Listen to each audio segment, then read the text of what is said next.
you everybody for coming today. Just want to introduce you. Well, first, my name is Lanisha Smith, if you don't know me. I'm the chair of the Finance Committee, also in the AOC. And we have Courtney Newton here today, and she's going to teach women in investing. This is your intro to your series, correct? Mm-hmm. So Courtney's going to tell you about herself, and she'll also tell you more about her class, but I just wanted to welcome you guys. Thank you for coming. Hi, everybody. Hi. All right, well, this is fancy Peachtree Road. So I remember first time I ever taught here, I was nervous. Sorry, I'm nervous now, but I was really nervous the first time because y'all are so fancy to me. This is like the fanciest market center in my head. So I don't know why, I just consider y'all like high-end, expensive, fancy agents. So, and I'm out in Cobb, so if you have any Cobb referrals, because gosh knows y'all don't want to make that commute I just made out to Cobb all the time showing properties and lists, and you don't want to do all that nonsense, so you'll send me your Cobb referrals. I have done, this is my 17th year in real estate, and I have a mega team, and we'll do about 200 transactions, and I'll do about 125 listings myself this year. I don't have a listing partner, and I have 2 buyer's agents. So we're not fancy on y'all's price points. Our average sales price is around that $250 mark, and we are working every day to get that higher, and we're going to do a lot of volume. So we're a volume approach. So this is kind of interesting because I was asked to come teach this, and it's kind of funny because about this time, I guess about last year, I started having like these conversations with women, and they would say very kind things of, gosh, I wish I could invest in real estate like you. I wish I would, be able to go do rental properties and own rental properties and have that income like you. And I would look at them and go, well, you can. Like, you totally can. And I'd have a lot of agents say to me, I'd love to invest in real estate. And I'm like, why don't you? This is kind of your business. There's one gal sitting in the room, and she got a good dose from me, which you'll get to hear what I said to her. And so, I kept having these conversations over and over and over. People say, I wish I could do it, I wish I could do it. And I'm like, why aren't you doing it? Go do it. And then what I started realizing when I asked that question was, as women, and I want to also comment to the guys in the room, there's a little bit of a fee you have to pay as a man to be in here, but we'll put it on your office bill, it's no big deal. But I do admire y'all for showing up and hearing this, because I know you have women in your lives and mothers and sisters that need to hear this message, and hopefully you can set them down over a cup of coffee and have this conversation with them. So I kept having this conversation with gals that I knew that were like, I wish I was like you, buying investment properties and doing what you're doing and blah, blah, blah, blah, blah. And what I realized is, naturally, women are preconditioned to be safe and secure, right? Gals, we all agree. It's all about kind of a security thing, and we got a lot of people we got to take care of, kids, family. We got to make sure if it's just us, we got to be safe, and it's scary, right? It's scary. And, I was working with all these guy investors, and they were great. I'm not disparaging them or anything like that, but what I realized, because under my Courtney Newton real estate company, I have a property management company. And in that company, what I found out was most of my women landlords were awesome landlords. Like, they would get stuff fixed quick, and they would fix it right, and they were really understanding with the tenants on, that this is an inconvenience and things like that. Where some of my men landlords were like, I'll get to it, sorry I didn't get to it, blah, blah. And 3 weeks later, they're still, waiting for something to be fixed. So I was like, gosh, women are really good landlords if they put themselves in that position to be a landlord. And they're very good house flippers because they know a beautiful house. Because a lot of my guys, their wives were the ones picking out everything. So I kept going down this, and I kept having these conversations. And then I had a client who I distinctly remember, it was one of the last transactions I worked as a buyer's agent, and they bought their dream house, absolutely perfect house in pretty rough part of the market, and it was the husband and the wife, and they were just so excited. And I remember looking at them saying, I get this is a gorgeous $500,000 house. Now, this was a big ticket back in 2011, right? I mean, that was a high price point. And I said, have you all thought about simply buying the 350 down the street? Got a little less bedroom, not quite all the space, but it's just the 2 of y'all, and maybe we go buy a cash rental house. No. Wife's like, no, I gotta have this house. So they bought the house. I called in to check on her, and I'm like, hey, Kathy, how's Steve? Everything good? Da da da da. He died of a heart attack 2 weeks ago. He was the breadwinner. She doesn't know how to deal with anything with the house, anything with the finances. He never showed her. He never helped her. She was just in this box of, I get like hot thinking about it, this box of what the hell am I going to do? And now she's got this, you know, they put a lot down and they bought below market and luckily they have a ton of equity. But how many women do we know that maybe aren't in that box or aren't in that category that they have a ton of equity and they could figure it out, and he left them with a life insurance policy, and she's having to sell the house. This is their dream home. Sell it because they financially weren't in a spot. She said, I wish we'd have bought a smaller house and did those rental properties like you said. And it was like in that moment I said, all right, God, I got it. You're telling me to do something. And so I went out and I said, there's got to be a class on teaching women how to invest in real estate, because it's not your typical programming. And I'm not trying to say it that women are, you know, need a special, but we need to understand why we're doing it. And so I went out and I started looking. I looked on KW, I looked on all these, you know, McKissick, all these sites. I went and Googled and Amazoned and said, is there a book? Is there all this stuff? And there's some books. I don't know that there's anything. I bought a couple and they were pretty remedial in what they were doing. But I said, okay, fine. And my business coach said, well, maybe you got to create it. So I sat down and I kind of took a couple of hours on a Saturday afternoon and I said, all right, if I was going to teach about investing, what is it that I want women to understand?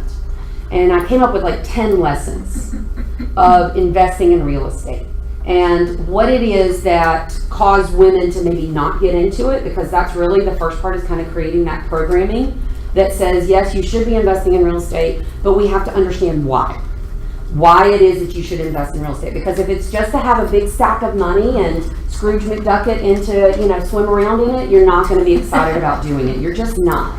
See, my 80s got that, but everybody else that's younger, they didn't get the Scrooge McDuck. She got it. So what is it that you are wanting to do with that money? So what is the why? Because for me, when I started, so a little bit about my background on investing. So I started investing in real estate in 2007, which, yes, I got really lucky. I mean, God's perfect timing, right? And so, but for me, the reason why I did it was because as a child, I was raised by my grandmother, and I recognized that we had this cycle that we went through every winter. And she would go down to American General. They don't even have that company anymore, but it was like one of those signature loan companies. She'd go down to American General every January, December, January, go take out a $3,000 loan, $3,000. And she would pay a 20-something, depending on the year, % interest back on that. And she'd literally spend the next 10 months paying that note back to them to, guess what, that next December do it again. And it was like she never got ahead. And that was because in the wintertime, we lived in the mountains of North Carolina, so the bills, it was harder to heat. She was a single grandma, and her hours were cut back at work. So that was the cycle for her. And even as a teenager or a young woman, I recognized that didn't make sense. That, you know, every year we're doing that. So I kind of, you know, realized, okay, that's maybe not the right way to do it. And I got really clear on finances. And I wanted to understand money, because what I recognized was, back in my hometown, was the people that seemed like were rich or doing all right owned real estate. And so I got into real estate not because I wanted to invest in it. I got into it because I couldn't find a job out of college. It was after 9/11. I couldn't find a job. I had a degree in business law and computer information systems. And for computer information systems, they could go get a guy for the same money with 10 years experience. So I was out there and I didn't want to go to law school. So I decided to do real estate till I found a big girl job. And, you know, 19 or 17 years later, I'm still looking for my big girl job. But this real estate thing seems to be working okay. So for me, it was about in 2007, because I was about 5 years into the business, I realized that, well, rental income, because I wanted to figure out how can I make more, because this commission roller coaster sucks, right? Like, I mean, how many agents are less than 4 years in the business in here? Okay, great. So you get it. Like, this commission thing sucks, right? And I was committed to lead generation. I was committed to doing the activities that I knew got me the dollars, but it was like, how do I protect myself? And so I went and bought before the market crashed, because I have excellent timing in 2007. I purchased in July my first rental property. And what's funny is Kim Neely, y'all's lender in here, was my lender on it. So it's kind of funny, like I saw her when I walked in. So I bought a rental property. And my goal at that time was to make enough rental income that I could pay my mortgage payment. Because I thought, I'll be living good if I can simply cover my mortgage payment. Because think about it, that's probably your biggest expense on your line item, right? So that was my goal, and I got up to that point, and fortunately 2008 and 2009 showed up, and I got to the point where my mortgage was covered. And then I started saying, okay, well, what if I could replace my salary that I paid myself? And I pay myself, and I still do to this day, a very modest salary. And when I say modest, at that time I was paying myself about $45,000. I now only pay myself $85,000, and we made over $1 million in GCI. I pay myself very, very low, because what I know is, based on MREA, I have to be able to replace myself and pay them that same number, right? Mm-hmm. So for me to replace myself, I know at $85,000, that pretty much can go get me a great stellar person to cover that expense. So I've never paid myself some ridiculous salary, because I see a lot of agents and I know they're like, I had 5 closings this month, woo, let's go, I'm going. And that's where I'm going to say to you ladies, now, you can look at my shoes, I don't carry a pocketbook, I wear sensible loafers is what I say. I'm going to, and Laura knows where I'm going with this. I want you to say to yourself, because what I see happen with a lot of gals is that they got the great pocketbook, or I call it pocketbook, I'm such a grandma, pocketbook, and they got the killer shoes, and they got maybe, the great jewelry, and they got whatever, and they don't have the money in the bank that pocketbook represents in savings. Because I got no problem with you going and buying a Gucci pocketbook, but you better have that Gucci money sitting in your savings account too, right? Yeah. So, and you earn the right to get to have that bag, right? Because we know as ladies, see guys, this is where I might lose you, but it's like a watch, Andrew, or sneakers. I got you. I can speak dude. I got this. So with the women in the room, we want to have those things because it sends a message, right? It sends a message like, look, I made it. I got my good, like, what's another brand there? Prada. Prada. See, I don't even know the names. Like, I'm such a grandma. Like, I can go buy a Target bag for $30 and be happy. So, I want for the women in the room to sit there and think about that $600-700. Is that how much those bags cost? No. Okay. See, I don't know. See, I think 6-7 makes me like sweat. If you say 2,000, I'm like, no. Okay. So the money that you would spend on that pocketbook, you go put it in a savings account, because here's what I'll tell you. And Laura knows. See, Laura and I, like, we've had these conversations. Like, Laura knows this story. Laura's gonna be like, it's a repeat. So, How to 101. For 10 years, I did rice and beans, beans and rice. That's the easiest way I know how to say it. I didn't buy anything I didn't need but rental houses. And I was like a hoarder for money and houses. Like, if it wasn't a house, I wasn't doing it. Like, vacations, living, like, the only way I was going on vacations if you invited me to go with you for free and I could maybe buy you a dinner. And that was the trip. And I sucked it up for 10 years. And when I say sucked, it sucked. But I earned the right when I was 37 years old to go do whatever I want. And I'm living a life that is far better than any dream. And when I was 35, I was able to go, I was a millionaire real estate agent. And I made $1 million in my business because Robin Matthews in this market center basically said, just do it. Like, I know, isn't that crazy? Like, she said it, and the next year I did it. She's magical. She's my fairy godmother. So you have to look at it from a standpoint of, it's going to suck a little while, and it will get better, and you'll earn the right to do whatever you want. But you've got to make that sacrifice. And really, I tell people it's about 5 years. Because remember, I went through in that 10 years the worst real estate market in the world.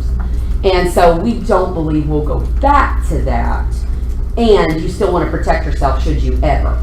So my belief is 5 years you can be anywhere you want to be financially if you're willing to commit to it.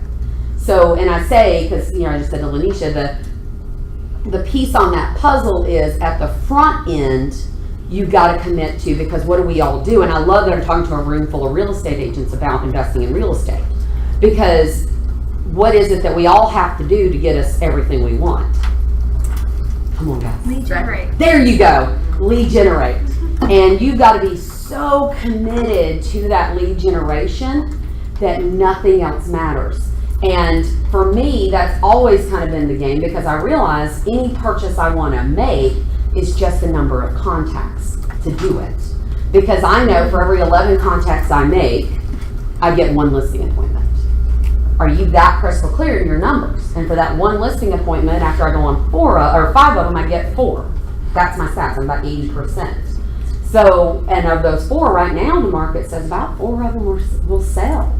So are you that crystal clear in that 44 contacts or 55 contacts get you 4 closings? And if I can just commit to my contacts like I need to, the money shows up. It's just plugging into the system and going. So, you know, it comes to that point, and back to kind of the pocketbook and the shoes, was I went to masterminds in LA, and for me, I was like, all right, I'm gonna, because my coach challenged me. She made me stay. Andrew and Jesse like was the same coach. My coach challenged me to spend some of my, because I was like a crazy person, like I'd be like, I use coupons to go out and eat all the time. I mean, I was like religious about this, and she was like, okay, at some point, when is it enough? Where is there enough rental properties? Because right now I have about 20 properties that I rent out that I've, you know, acquired in the last really 12 years. And you know, when is it enough to say that I'm going to start enjoying life? Because you're just going to save for your whole life, and what good is that going to do? Because at some point you have to start enjoying.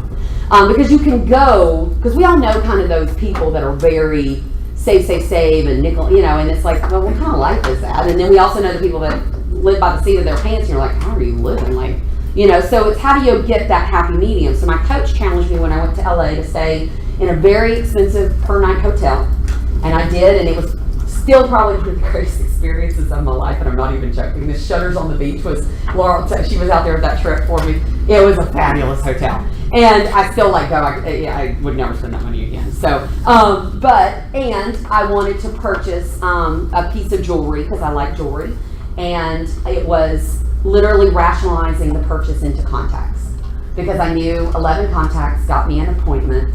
And from that one appointment, typically I get 1 out of 4, so I knew it was 22 contacts, basically, to pay for that pair of earrings, because based on my average sales price. And this is literally me walking up and down Rodeo Drive, talking to myself in contacts. I know I sound like I promise I'm not crazy. I promise I'm just mildly obsessive. But that's how committed you have to be, because this investing in real estate, we already have, think about it, a 3% head start on our friends and family because we get commission. So that 20% you need to put down on a property, you already got 3% in commission, right guys? Because I know everybody here caps, so that's not an issue. So when you're looking at it that way, you're already at a head start. Plus you already have a great lender in-house that makes your offer look like cash, because they can do an 8-day close and pre-approve you up front and just need an appraisal and go. So you already have all these advantages. It's why are you doing it? Because is it to pay for your child's education? Is it to be able to retire early? Is it so that, because one of the gals we're working with right now, for her, it is, she knows she is underpaid based on her male counterparts. She is in a cybersecurity world, and she is underpaid. She knows it. She is very well aware that the guy down the hall from her makes about 20% more a year than she does. And she hates it. It grinds her, but she says it's rampant in that industry. So for her, it is so that she can get to the point that she can walk away from that job or go start her own cybersecurity company and have her income supplemented by rental income. And this is a girl that makes $200,000 plus a year. So when you're talking 20%, 25%, you're talking, almost $50,000 a year difference that she's losing every year. It burns her. We're in an industry that there's nobody that says what we get paid but us, right? We don't have to take that listing if we don't want to, right? So for her, it is to be able to go hopefully start her own, cybersecurity company and be able to go tell that boss, give them the middle finger and walk out the door. Because, she's alerted them that she knows she's not getting paid and they just don't care. So that's what the rental income will do for her. And we all have those friends and sisters and aunts and mothers that are in jobs that they're probably, they may or may not know it, being underpaid and undervalued in their workplace. And how great is it that you could say to them, I have a way that you can figure out that 20% you're missing, because we know it's 27% in the open world. We know that. And for women of color, it's even greater. It's 30-35%. So how is it that we can help those others? But first, it starts with us. We have to set that example. And a way to insulate yourself from a shifting market is to have rental income, right? Because I'm not against flipping, and it's like flipping is its own animal. It's a lot riskier, and I believe you don't make as much money in that game. I know guys that flip, but after you pay the capital gains and the risk and the carrying costs and all of that stuff, and if you get caught, it can really mess you up. Whereas a rental property, it's kind of plug and go, right guys? Like you can put a tenant in there, and we all see those deals pop up, right? I mean, how many times have you all sat in probably this room and someone stood up and said, I got this property off market, it's got a tenant in place, it's a divorce, they just need a quick sale, it's priced about 50 grand under market, it rents for plenty, cover your payment, who do you know that you got? How many times have we heard that story over and over and over? And that's where we gotta say, I'll take that deal, and be willing and be in a position that you can say go, right? Because that's the scary part, is being in the position to say go. And one easy way that I tell people to look at creating a rental property is look at your personal home. Is it time to upgrade it, or would it make a great rental? Because what house do you know better than any other house on the market than the one you live in? Right? So you live in that, you go rent it out, and you go sit on the sidelines and look for another deal or another one that could turn into a rental in a year or so. And you kind of keep turning personal properties into rental properties. And that's a great way to quickly add a couple of doors to your portfolio, right? So does anybody in here own rental property? Okay, great. I love it. Good. So, and you want to buy more, right? Because you get it. You're like, this makes sense. So, gotta love this pollen. So that's kind of the thought process behind why I chose to do women investing. So what I did was I created a 10-part series. And I've been doing it since the first of the year. We're on step 4 because we're in April.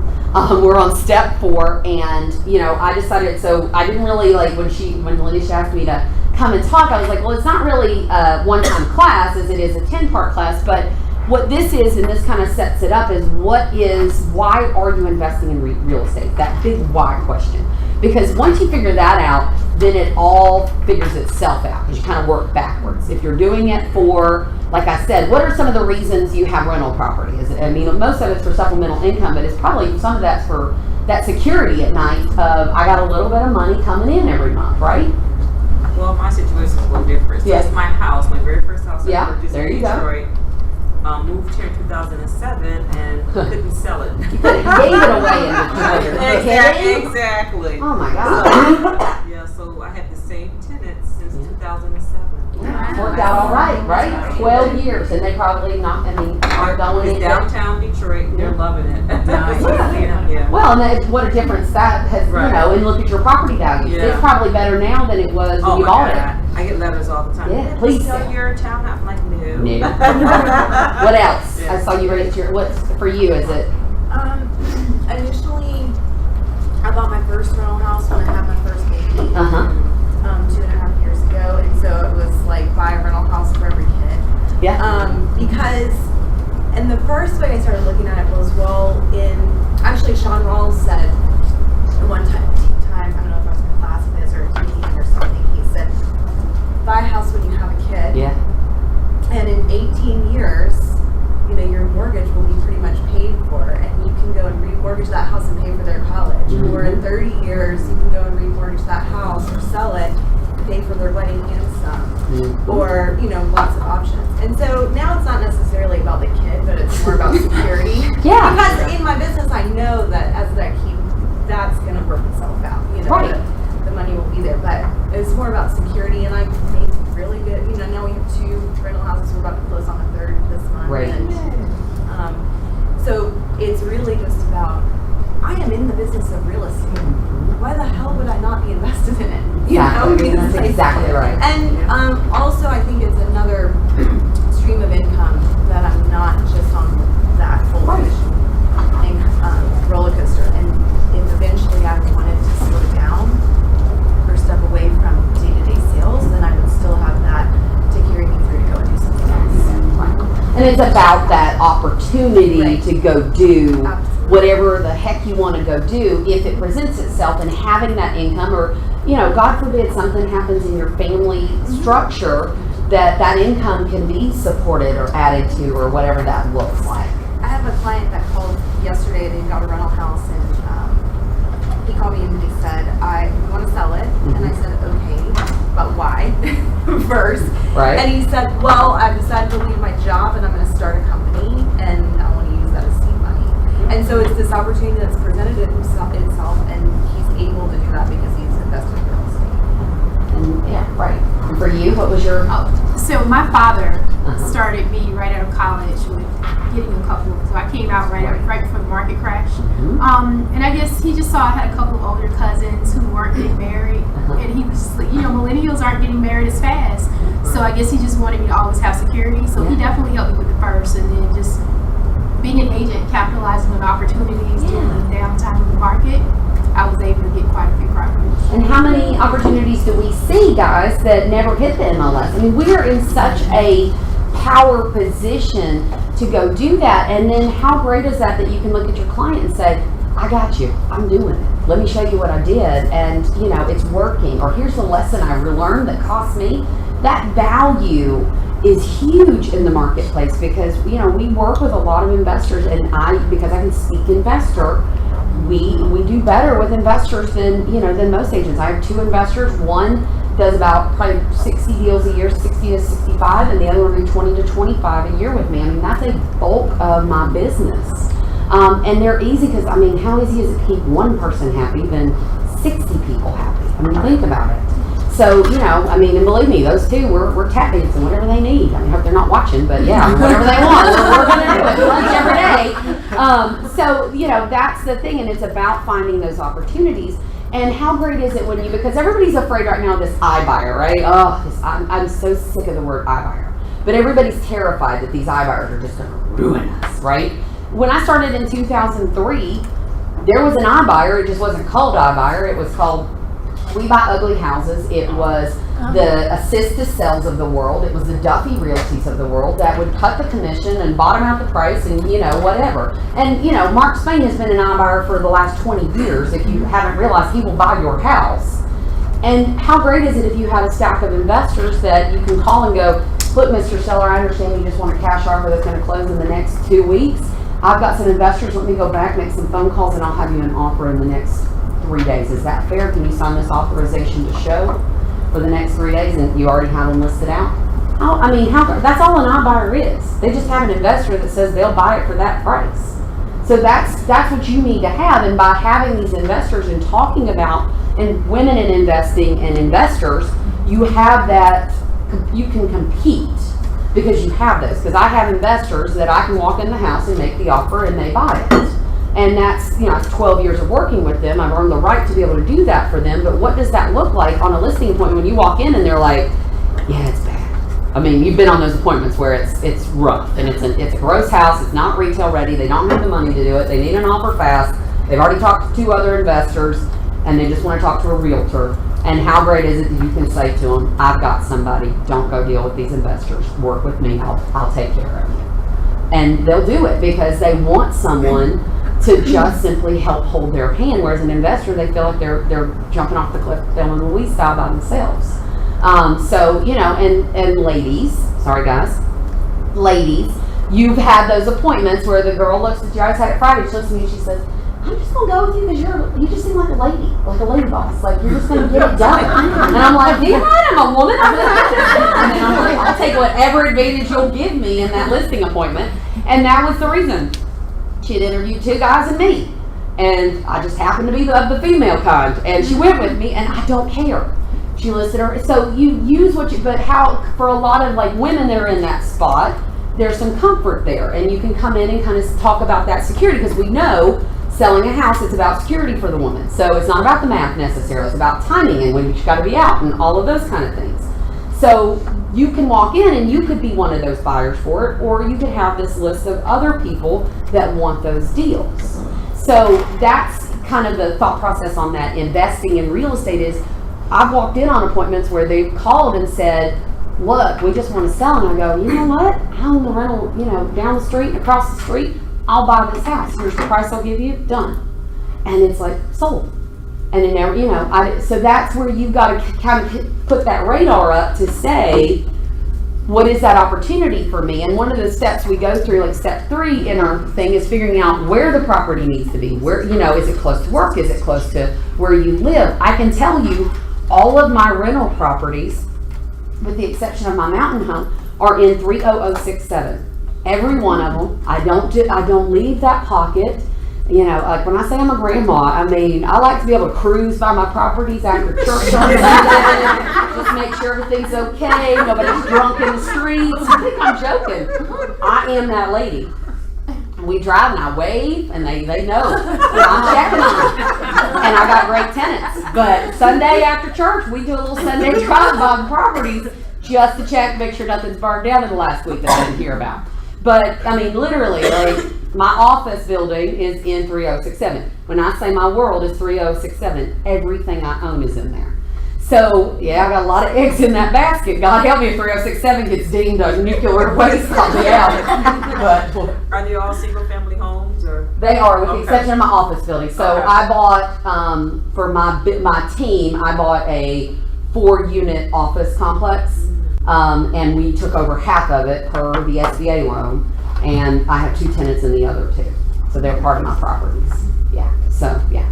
Just kind of a quick question. When you're doing that, like, is there any trouble with being a dual agency? Like, do you have any challenges with that? Well, I give them both scenarios. I say to them, here's the retail price with commissions and closing costs and what you could expect, and here's a price without. And I mean, sure, I probably give them more than fair because I don't ever want someone to come back and say, she gypped me $10,000. And, so I'm probably a little, but I'm still buying them because I'm still coming out 3% in closing costs and I get the deal. And I mean, I bought one at the end of the year that they were going to foreclosure, and to make the deal work, I had to agree to let them live in it till September for free. I was like, I don't care. It's still a good deal.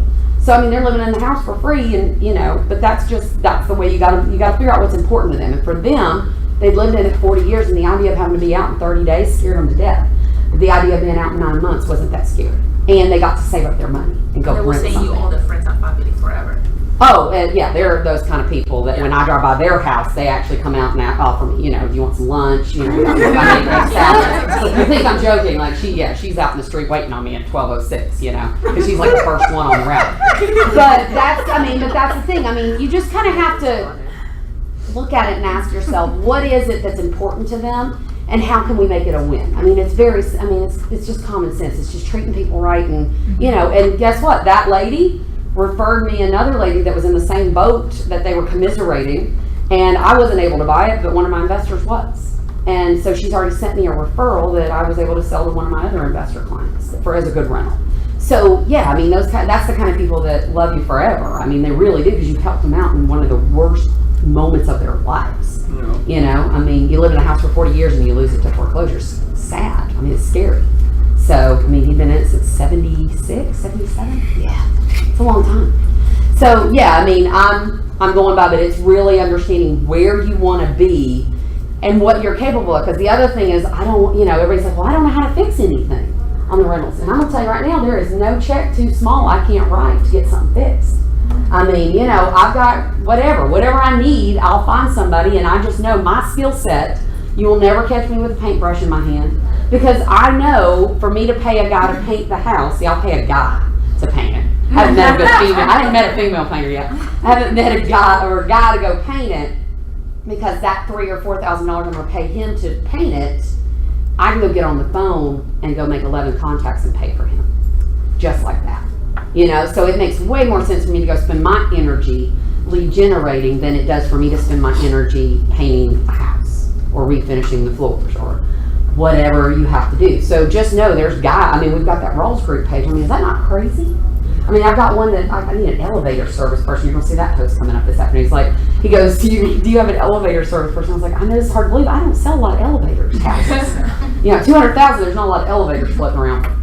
So, but I got an 850 at East Cobb, guys. It is a big day over at Courtney Newton Associates. Yeah, we're getting calls on it. We're like, you want to show it? You got a car? Great. But it's got an elevator we're going to get service. So anyway, But you've got the resources at your fingertips. So again, you're one more step ahead than your average Joe back here. You got 3% in your pocket. You've got a plethora of resources on that Rawls Group page, and in your office market center, you have a great lender that can get it done fast, that makes your offer competitive. So you've got all of those things working in your favor. So why is it that you're not investing in real estate? Does anybody have any reasons that they want to share as to why they're not buying rental property? Yeah. I just don't have the funds yet. Okay. Yeah, same thing. Okay. Oh, and that's the number one reason I hear is money. So, what's your name? Brandy. Brady. Okay, Brady. So we're friends, right? Because we're together in this room. So let me ask you something. How committed are you every week to 100 contacts? Every week without fail. If I had to take you out back and just beat you up if you didn't do it, would I be beating you up every week, or would it be like, nope, I'm good, Courtney? I can do it. You can do it. Oh, I know you can do it, but do you do it? Right. Not consistently, but my coach is on me. Good. Okay. So, yeah. Well, you need to tell her she needs to take you out back. Yes, you need a boxing ring. Yeah. So let me ask you, if you had clarity as to why you're making those calls every week, because that rental property represents to you the ability that if you didn't want to make those calls anymore, or if some amazing opportunity showed up, or if you just said, I want to go kick it, at the beach for a month, you could go do it. Does that why show up for you in a big way that the calls are just, I got to do this, I got no choice? Right. Do you have that fire? Yeah, I mean, we just went through the why. I had to write a long letter of the reasons why, and I mean, it definitely is more clear now. Good. It's almost like emotional when I think about it. Yeah, and that's good. That's what it should be. It should make you nauseous. That the thought of not hitting your contacts every week, that if you didn't do it, you just feel sick. Yeah. Right. So it's a change. So I'm just working on just being committed, like you said, regardless of what happens, just doing the lead generation every day. Yeah. Well, and I'm gonna take a little rabbit hole real quick. I'm gonna just show y'all something. This is something I started doing about 3 years ago, and it's helped me. So, right? So Monday, Tuesday, Wednesday, Thursday, Friday. We all have the same 5 days in the week, right? So for me, 8 a.m. to 4 p.m., I do nothing but lead generate.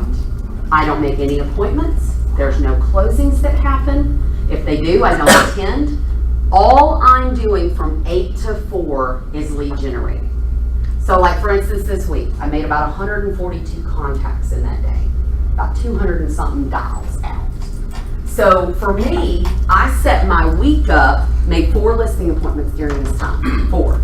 So for me, if I can commit to 8 to 4 on Monday, I'm okay if, like today, I only got from 10:30 till really about 12 for lead generation. And like tomorrow, or that's today, sorry. And like yesterday, I didn't really get any time. And like tomorrow, I'll have from like 9 to I think 11 to do. And Friday, I don't have any time. So I'm okay because these times are more like a follow-up time to kind of touch base, try to get them back, see if they're ready to meet. But if I know from 8 to 4, that is guarded. There's nothing that can happen between 8 and 4 but lead generation. Literally, I don't go for lunch. I've had lunch that day. I don't go anywhere. If somebody comes to the front desk, I'm unavailable. I'm on a conference call. It is all hands on deck, guarded time. And I mean, my whole team, me, Jennifer, Davey, that is where from 8 to 4, you will catch us in the office and we are dialing. And it is hardcore dialing. I've got my list printed out on Friday afternoon, circle prospecting, all of it is done. And I'm not negotiating contracts, inspection amendments, I'm doing nothing but lead generating.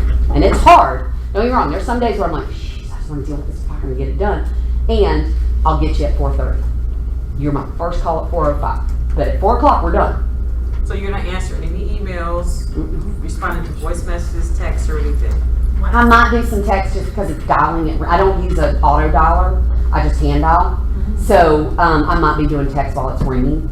But I'm not taking any call that's not, unless it's somebody calling back in that I just called. So Your Hidden Valley? I know, I'm weird. I get it, I'm weird. But that 8 to 4 is, this is my 4th year doing it. And it has changed my life. Because I now do 150 contacts a week.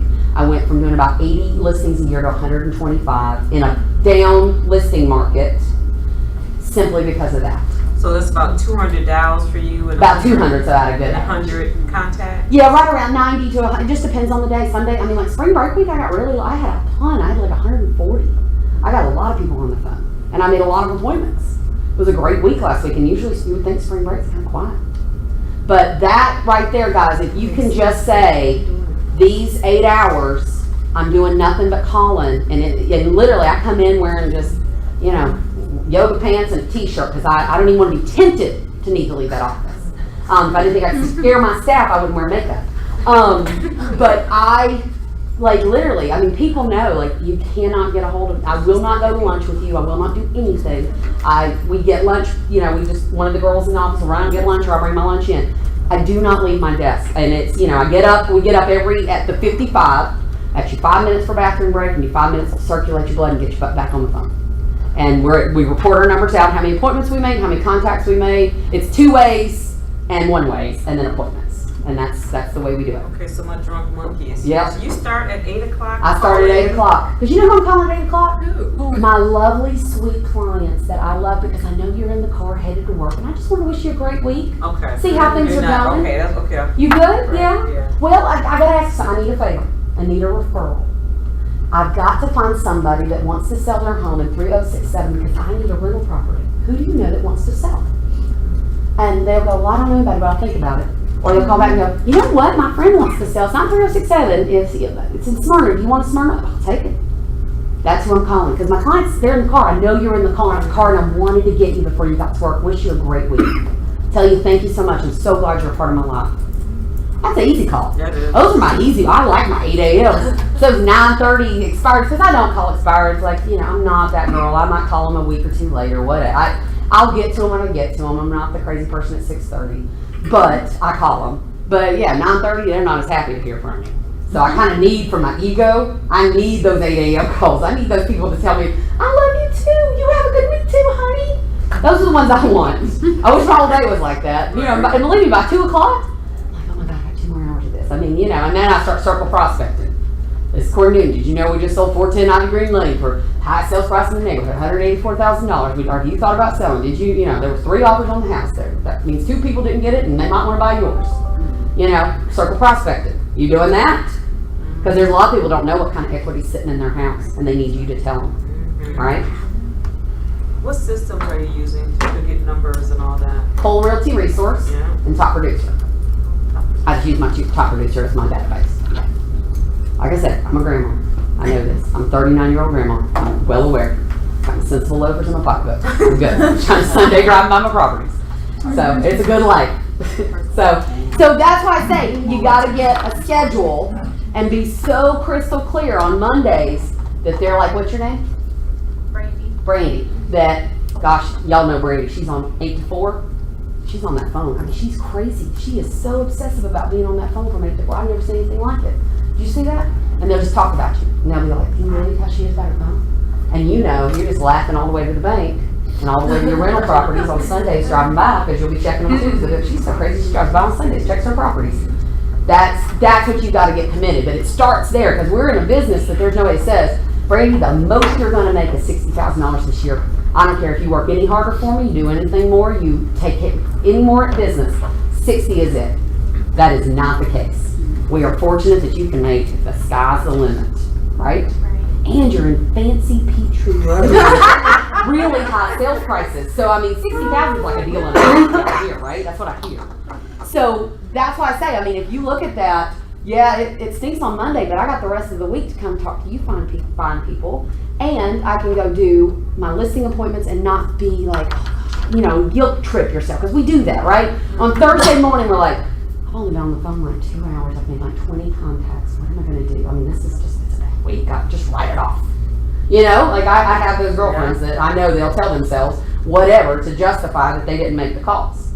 So for me, on Tuesday mornings, I'm like, all right. Now Monday nights, I'm like, I'm going home, taking a bath. I just got to get my I'm done. You know, because I really don't take appointments on Monday nights because I'm so brain dead. So, you know, and I kind of, because again, I'm wearing, you know, yoga pants and a t-shirt, so I'm not really dressed for an appointment. So, and that's okay, because Mondays I know I'm spending, and I also know I get to, because I've done that, I earn the right on Sundays. I don't really do anything. I don't work. I mean, realtors don't work on Sunday. What's that about? Yeah, right? But that's my schedule. And I'm sorry, on Sundays I'm not available. I can meet you Tuesday afternoon or Wednesday. Well, I can do Monday at 11. I'm sorry, I already have a commitment from 8 to 4. I'm booked solid. What day will work for you? And if it doesn't work, they probably aren't my kind of people. You know? So just keep that in mind on your lead generation, because the clearer you can get on what you've got to do, the faster that money shows up. Because then, I mean, you make calls from 8 to 4 like a crazy person. You're just dialing, appointment, and you'll figure out the rest later. You'll do the CNA later. You'll do the file later. You're just making the appointments, getting those files lined up, getting your week set up. What does that look like for your bank account? Because, I mean, you know, like I say, your price point, I don't know what it is, and I'm going to assume it's high. You're probably looking at $9,000, $10,000 commission. That's, I mean, you make 3-4 appointments in a week and you only get half of them. That means every week you're making 20 grand. What's that life look like? That gets you a rental property real quick, because you're currently living on less than that. So if you figure out how I can continue to live at the level I'm living, and this gravy of calls I'm making is going towards my investment property fund, now you're living. And we're all going to stop buying pocketbooks and Gucci bags and shoes. And, I mean, I want to see y'all at the DSW with me. Right? Don't let me catch you on Facebook with your new bag. Unless you got that Gucci money in the bank. Right? Now, especially now that she just said they're $2,000, $3,000. Holy smokes. So, that kind of thought process is how you get there. Is you say, all right, I'm living right now on whatever. How do I continue to live on whatever? And whatever comes above that is my rental fund money and my savings account money and my 6 months reserves and all of that kind of stuff, to where then I feel good about going and buying a rental property, because I got 6 months worth of my mortgage sitting in the bank.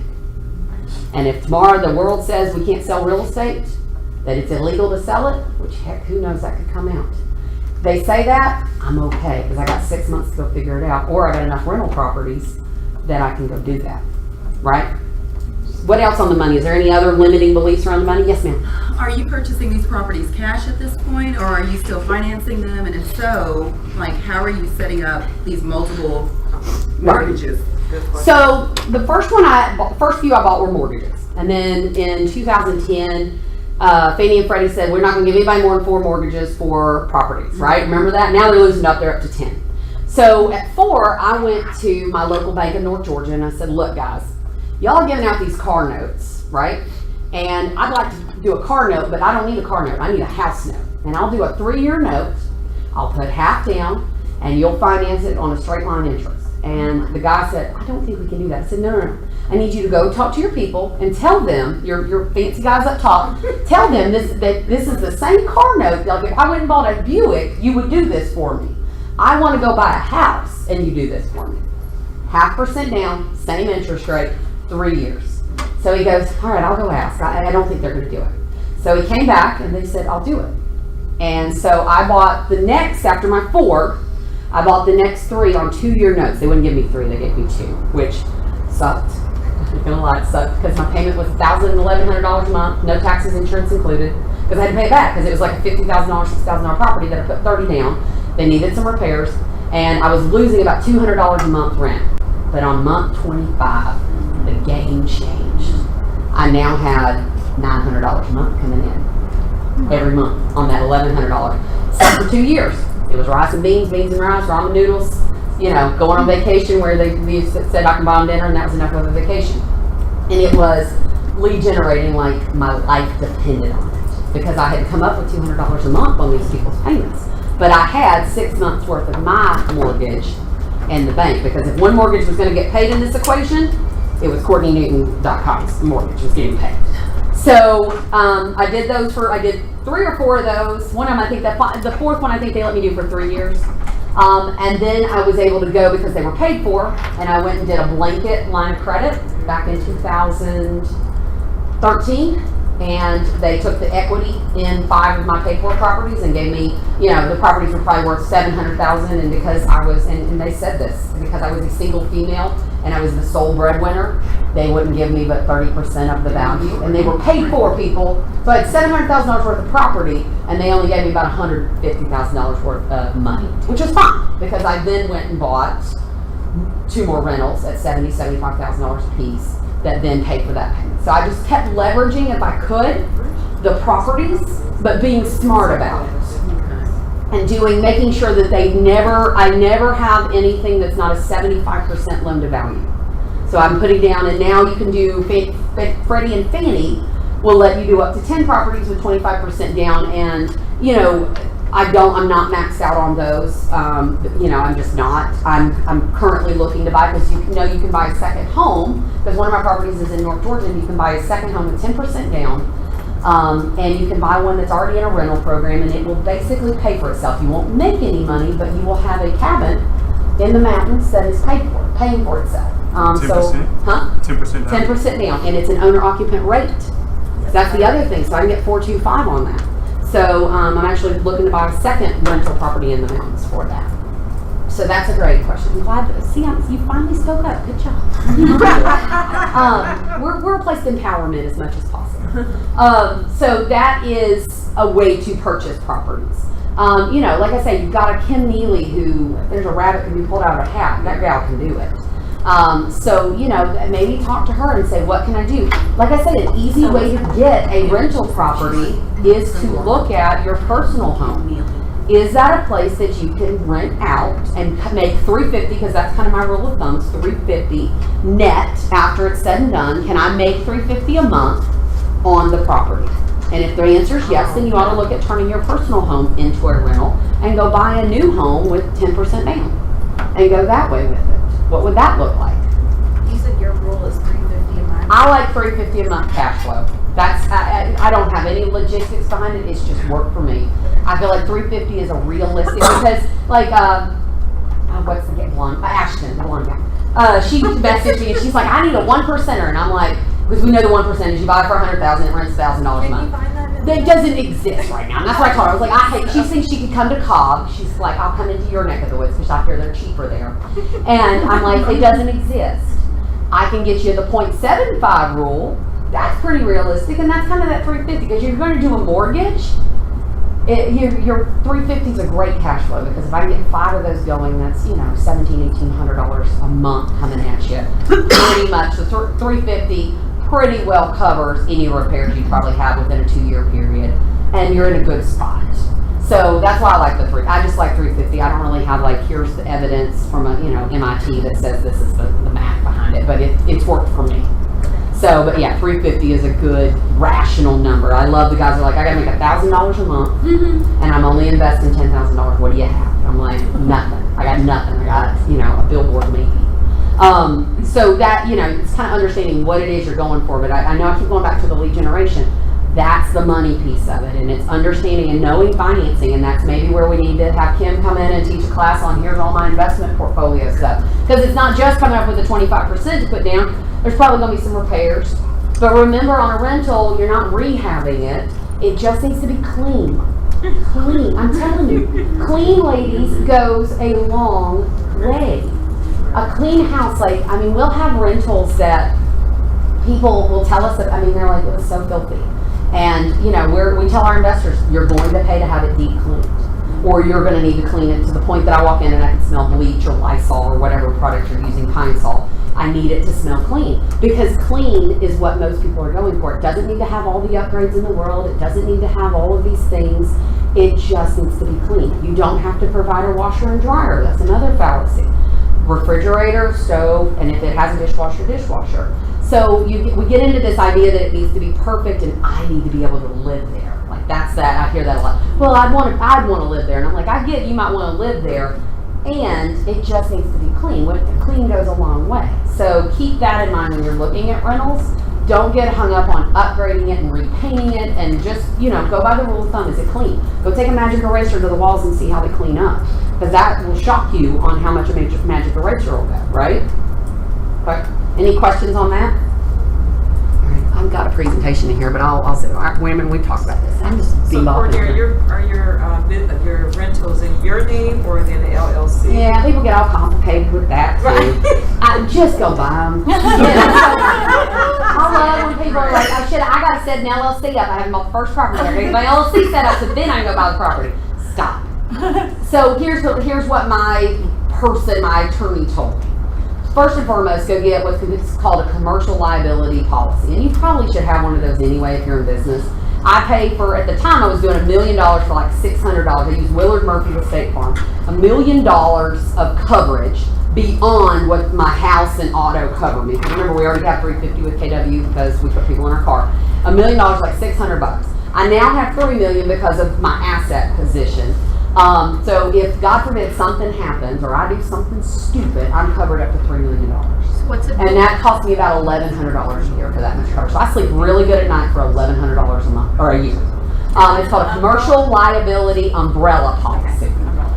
And, you know, talk to your insurance person. But the way I have my properties, and it's not even from a liability standpoint, it's from because I'm not married.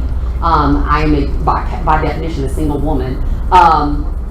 Is that I have my property set up in two ways. They're in a trust. So my beneficiaries are protected. One of the trusts is the paid for trust, and the money's paid out a certain way, and the other ones are the not paid for trust. So the properties I have mortgages and liens against are in the other trust. And that's the way I have it set up. My personal home's in my name. Certain properties like my commercial building has to be in my name because the SBA, basically, I mean, God help if something happens to me, the SBA will like take that property back, and they're very tough. It's government entity. I mean, I had to get a life insurance policy because if God forbid something happens to me, it'll pay them off because the SBA is going to get their money. So that, you know, it's all, but there's no, I don't have them set up in an LLC or none of that kind of, it's not that difficult. Just go buy them. You know, just go buy them and go talk to an accountant when you get, say, $1 million worth of work. You're worth $1 million in real estate, then go talk to somebody. And that's what he's always told me is the rule of thumb. And there's no reason to get into all these LLCs and stuff. You know, just set them up, go get them paid. Because you're just asking for the IRS to talk to you. Because then you got to do the tax return. I mean, it's not worth it. But I have mine in trust is how I have them now. And that was just me being smart because I knew I needed a will when I was like 35. So I got a will put together so that my heirs didn't have to deal with it. So yeah, if you have heirs, I would tell you to get it set up. Or at least have a will. Start there. Yes. Am I in the paid for trust? Yeah, right. Which one? Well, you kind of...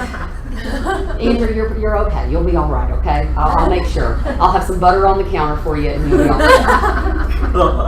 right. All right. So, you know, the other reason a lot of women don't invest in real estate, I'm going to breeze this, is because they're already doing 401k and mutual funds. I don't know about y'all. I've got money because the tax gods say I got to put some money in this 401k because of the tax consequences. But man, I don't get near the return I get on my real estate. It's wild. And like, I'll get a statement. 1 month it's like, oh, you made X number of dollars. Next month I lost every bit of it and then some. I'm like, I can't ride this. I don't even open my Northwestern Mutual, and I have a great guy handling it. Yeah. I don't even open it because month to month or quarter to quarter it is just too stressful. My real estate does not fluctuate like that. This is the one, and you know, I say this as a hi Jennifer. I say this as a I have a significant other. I am not married. I do not intend to get married. I'm that girl. Yeah, you know what I'm talking about. I am that girl. I don't think marriage does anything for me. So with that being said, I hear this story of my husband or significant others. He's handling our investments. That's fine. And you should be in a position that if something were to happen to him, or he's incapacitated, or runs off in the middle of the night, you know what the hell is going on. Because I have met those women that they can't even go touch that money because he's ran off or done something or is sitting in a vegetative state. And they're like, what do I do? And I'm like, you need a damn attorney. Like, at least have your name on it. Because that's the other thing I see is these gals just I have a good girlfriend. I know she hands her check over. And her husband handles the bills. He handles the bills. And I just shake her. But he gives her money, what she needs to, but she goes to work. Yeah, but there's women Do not leave it to others to handle your fate. We're too smart for this. And if you know a gal that's in that boat, you look at her and say, you're too smart for this. There's nothing wrong with you have your roles, but you at least are checking in. Because the other thing is, I've known those women that go, my money's gone. He just divorced me, he took everything. She didn't have her, yeah. Don't be that gal. Don't. I love you, and it means too much to let yourself be that gal. There's nothing wrong with saying that's his role, he pays the bills, but I'm going to check in on him. Nothing wrong. Just like he should be checking in on you if you're handling those bills, because if you're that girl that, well, I pay the bills, I take care of it, that's my job. What happens if your butt gets put in a vegetative state? Are you protected? Is your family okay? Because it ain't a problem until it's a problem, right? So my husband's significant other is handling my investments. Yikes. Real estate's a headache. Damn right it is. And it's the best investment you'll find. It is a headache, but it can also be the best investment in the market, right? All right, tangible, we know our real estate. See, some of this stuff, like, this is like lesson 1, flip or flop. Everybody wants to be a flip or flop. Oh, gosh, everybody wants to flip or flop. And most of them are flops. They are. When you do the math and you look at the cap, Uncle Sam is going to take 42% of your gains on that property on capital gains. 42%. That is crazy town. Why would you not just hold that property for 2 years, rent it out, and then flip it? Right. Or just hold on to it? Because last time I checked, the rental income for the last 8 years has gone up 8%. That's 8% a year. Rent rates are going up. Because guess what? Everybody wants to come to Atlanta, right? Yes. What happens if you hold it for 2 years? Beyond the 2 years, it becomes regular income. Obviously, talk to an accountant. I'm not an accountant, but that's what I hear on the streets. Even if it's a rental? Even if it's a rental. So let's say on month 25, you decide to sell that property. My understanding is that you would pay regular income. So if your income bracket's 28%, you pay 28%. Versus if you sell it within the 2 years, it's 42%. That's what I hear. Huh? That's the word on the street. I don't play that game with the flipping and flopping. Let me take that. I did some flips last year because my significant other, he wanted to do some flips and I'm in love, so I will do those. And I think I'm joking. I never thought I would hear you say Yeah, I know. And you hear him say, and I'm in love, and he want to do a flip, and I'm like, oh, let's go do a flip. So my dumb ass goes by 5 houses. We did 5 houses. I'm like breathing in a bag because it sucks. Every step of it, because when you're the daggum seller and you've got this little whiny buyer's agent bringing you a 42 list inspection because we thought we were buying a new house, but obviously Courtney Newton doesn't know new houses. There's so many things I'm sure you're aware of, and I'm like, oh, I'll take you out back the lead generation ring. That'll be me and her. So anyway, that back I said, oh, I'm in love, and we did a flip, and I looked at my P&L at the end of the year, and I said, this is my sweet little bubby. I said to him, guess what? We ain't doing this shit no more. I'm being recorded. This ain't gonna be able to go live. I know it. Just go ahead and tell Dory. I apologize. Get the bleep on. I understand. I said, we ain't doing this no more. Because I did the math. And if I took that same daggone money and not done a daggone thing to it, but bought me 3 rental houses, I'd have the same money in my pocket. And he was like, okay. And he, it wasn't fun. So that's the thing. So guess what? We're buying rental houses, and he now gets the rental house game. But I had to prove that to him. And when I could lay my little P&L down and go, we ain't doing this. I want to live my life. I don't like breathing in a bag, and I don't want to cuss other agents out on purpose. So we got to keep moving. So yeah, flip or flop, no thanks. But I mean, I've got flippers, and I don't mind helping them through it, and it's great for them, but it ain't for me. We know the pros and cons. Lots of pretty little flips, they're easy to do. Renting, I mean, you just got a constant income, you got somebody paying your mortgage, and you're only having to put 20-25% down to buy the property, whereas on a flip, you usually have to be cash. So, I'm putting a lot less money down, I'm getting a much better return, a lot less headache, and I own something. And Uncle Sam ain't in my pocket. How's that moving?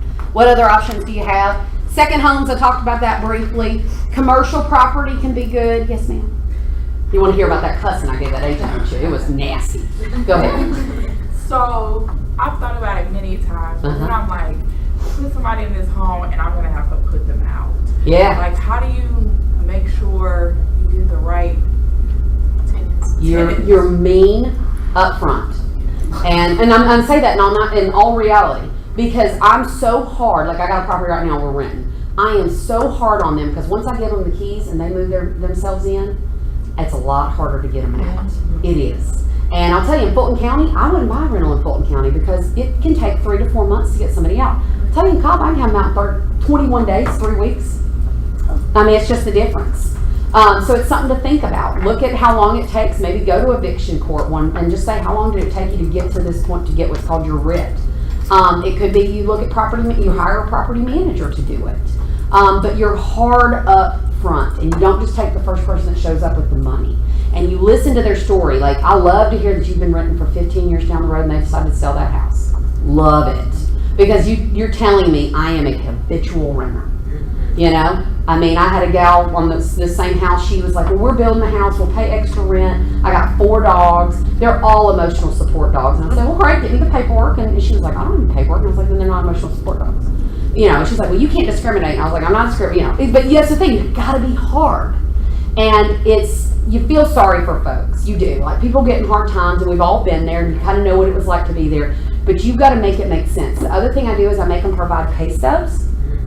So the pay stub has to be 29%. The rent cannot be more than 29% of their take-home income. So if they're going to rent $1,000 a month, they better make $3,000 take-home to rent from me. Because I know if they have one hard month, transmission goes out, they're laid off from work or they're hourly, they have a hard month, I know they're like my grandma. They're going down to American General and that just sets them up for failure. So, and then you talk to them. You're friendly with them. You go drive by on Sundays. And then when they get into a crap spot in their life, like I got a tenant that's 5 years in with me, she got in a crap spot. I mean, her job laid her off. She was able to find something relatively quick, but there was a delay. We worked it out. She paid as she could. But because I had been talking to her, she felt like I was a friend and I could help her. But now let me tell you, if she'd have went 2 months or hadn't called me and hadn't paid her rent and wasn't answering, I'd have kicked that butt out. I mean, that's the way you got to look at it. So you got to look at it from a business and what makes sense.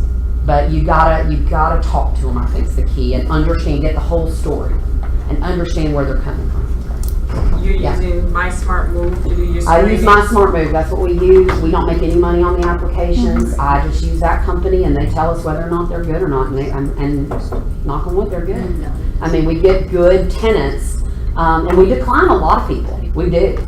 I mean, just because the income isn't there, they have a past eviction. You know, I always say we're not renting to wife beaters, child molesters, or drug dealers unless you did it 10 years ago and you're a reformed man or woman. I'm not saying just men should be wife beaters, but I don't know that many women wife beaters, okay? And I did threaten to go take this gal out back and fight her, but I'm really a gentle person.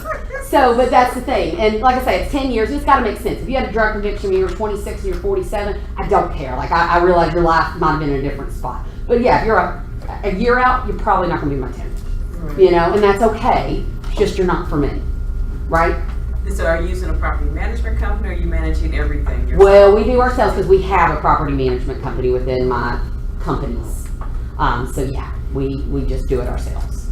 Yeah. Yes, ma'am. Do you check references too? We do. That's the big thing, and it's, you know, I always say it's shocking with the tenants that they don't get. I don't ever get a reference check. We rarely get reference checks on our tenants, and I mean we manage 150 properties, and we'll lease about 150 this year, and we rarely get calls for verification of rental, which shocks me. We do it on everyone. We go 5 years back, and you know it always shocks me when people hire people that I worked with or had on my team that I never got a call from.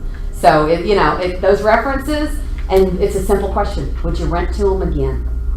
And if you hesitate or say, I'm like, out. I'm done. Yeah, it's that simple.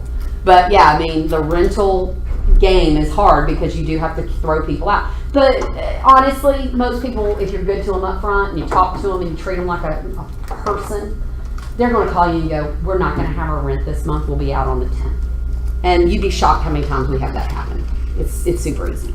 If you follow your renting rules, if you do the application process and you call the references, how many people do you end up having to actually evict? So last year, we counted how many evictions, we went 8 times.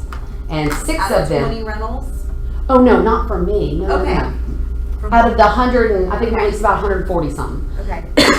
We went, because we made about 150 something properties. We went 8 times and 6 of them were just a CYA because they said they were getting out.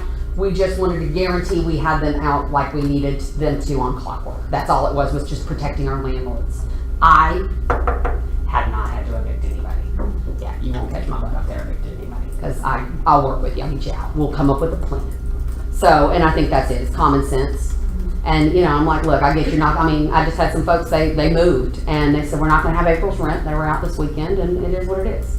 So now I'm getting it cleaned up and I'm going to put it back on the market for rent. And they had been there 3.5 years. Broke up, boyfriend, girlfriend. It happens. They've been there 3 years and I always knew that was a risk because they were boyfriend, girlfriend, you know. You ain't married, I mean, it's you know, it's just hanging out. So, yeah, that's the thing. How much do you take deposit? So it's very, very scientific. We do, if it's $1,000 rent, we do $200 over that, so $1,200. We do $200 whatever over the rent is. Oh wow. We are MIT over here, MIT. So that's our rent, is the way we've always done. We're leasing, now I'm gonna sound fancy, I'm not. We're renting this property up now for $5,500 a month. I know, I can't believe it. It's actually a Buckhead, KW Buckhead agent, and $5,500 a month. I couldn't believe it because, I mean, that's crazy. But we're renting it, and the rent, like, we were going through the lease, I said, we're only getting $5,700 deposit, and Megan goes, well, it's $200 over what we charge. I was like, oh yeah, I guess that makes sense. But yeah, so we're leasing this $5,500 property. It's like $1 million up and out. I mean, it's fancy. But it's one of those. But we're doing $700 deposit. They're paying 6 months in advance rent, which is awesome. Yeah, we were able to get that up front. So, but yeah, I mean, that's our very scientific. Yeah, it really. Do you rent it? What do you use to find your renters? FMLS. That's about the only place we put it. FMLS, Zillow. I mean, we get a ton of leads off of Zillow from it. That's really all we do is FMLS. Again, super scientific. We get a ton. I mean, here's the thing on rentals. I know because John Thompson, I sat in a class where he taught. He's still in this market center. Yeah. All right. So John Thompson will stand up here and tell you you do not want to do rentals because first of all, when you put that for rent sign in the yard, you're going to start having people immediately start calling your phone, and that's not a good thing. And then when you put in FMLS, you're immediately going to have double the number of people calling, and it is going to be such a distraction from your life that you're going to be like, what the hell have I done? And then you're just going to be like, I just need to get somebody in there. And your client's going to go, great, you already got me a tenant. And then in 3 months, because you were just like, I don't know what I'm doing, I just need to get them out. You're going to then go, oh God, like this tenant's terrible. They're having to do the eviction and it's just a nightmare for them. And you've now pissed off a client that was a great client. So John Thompson will tell you that and fair housing and all of the stuff that goes, because you know they get paid to catch people. And the person will get a reward, essentially, for catching a fair housing violation. And you won't even realize that you've answered a fair housing violation question when they go, is the backyard good for a family? And you go, oh my gosh, it's great. There's a play area back there and it'd be great. You just discriminate. Why? Because you're not allowed familial status. That means it sounds like you're looking for a family. Just like that. And they just went and got their bounty on you. And now you and Dory and I don't know who your compliance worker are. Yeah, they're all going to be going, great, now we've got a fair housing. Yeah, do you see how quickly it escalates? So you're better off to just focus on lead generation and find you, because y'all got a property management team in it, right? I'm in this office. Yeah, Rick. Okay, yeah. Huh? Yeah, you got I was some. gonna say Rick Hill, but I don't think he's in his office. Yeah, I don't know. You got people that you can recommend. Because we only do COP. That's all we do. So if you have COP, send them our way. But yeah, don't waste your time with it. And I say that in all, unless you can focus someone specifically to do that, which I've got Megan, and that's all she does is property management, and she does all the training, and she's had all the certification. Unless you can do that, or you want to solely commit to that, which means you won't be a part of Keller Williams, which makes no sense. So why would you want to go get, $1,000 when you can go make $10,000 in fancy brick? I know. It makes no sense. Just go focus on lead generation and go get your rental properties. For like 7 years now, and I'm so tired of dealing with people and trying to. You do rentals? Yeah. Oh yeah, you need to get out of that game. That's why I want to get Same out. amount of effort. You're still returning calls. You're still listing the properties. You're just gonna make a lot more Too money. much dealing with them, Yeah, right? So what you should do is call through all those people you've leased properties for, the landlords, and say, did you know what your equity position is? It sounds like we need to sit down and discuss how much equity you have in this property and why it might make sense to sell. And call all those tenants. And then call those tenants and go, did you know rates are at a 12-month low, and at 4.25 you could afford less money a month in the same, same kind of house, because you don't know. Too scared to go. You're welcome. Next charge. What other options? You could add on to your current house. One of the things I have suggested to people before is you have this fantastic finished basement that nobody ever steps foot in, and it's this great house, and you could rent it out because your covenants or restrictions don't exist, and it just makes a lot of sense. What would that look like? The Airbnb game is strong in Atlanta because we have so many gig workers that need 2-3 weeks, and you're seeing more and more of these Airbnbs pop up. What would that look like if you did your basement or guest house or whatever additional space you have? Apartment over the garage. I have a good friend that they are adding an apartment over their garage for the sole purpose of renting it out. Yep. Buy raw land, that's also an option. I don't really recommend it, but it is a cheap way. I mean, you can find these lots on Craigslist that, guys just need to get rid of, that their uncle left them in the will, and they're like, I don't know what I got, and it's $1,500, and you just buy it, and you hold it, and it is what it is. I mean, you never know, because you may get assembled with somebody else 10 years later, right? So this is the big piece of the puzzle, is why should women invest? Who are you taking care of? What good does the money go towards? And what about retirement, ladies? How nice would it be at 50, 55, to just say, I'm out of this real estate grind. I'm just going to go do me, or go do whatever it is I want to do, or you want to take an opportunity that maybe isn't as much money, or you just want to maybe, raise grandbabies, or whatever that looks like. I don't know. But what does that look like for you? This is the other big reason. We know this. Most people don't have any retirement saved. And that's why I say that about the shoes and the Supreme stuff. That's your other thing. The shoes and the hats and the whatever. Hat is the hat. The stuff that we get conned into as women that we need. And like I say, I don't see it as much with guys. I really don't. But we know as women, we get told, you need this bag. You need these shoes. You need to do this. You need to have that. And we don't. We don't need it. It doesn't justify who we are in any sense of the word. If you want those things and you've earned the right to have those things, then go get them, right?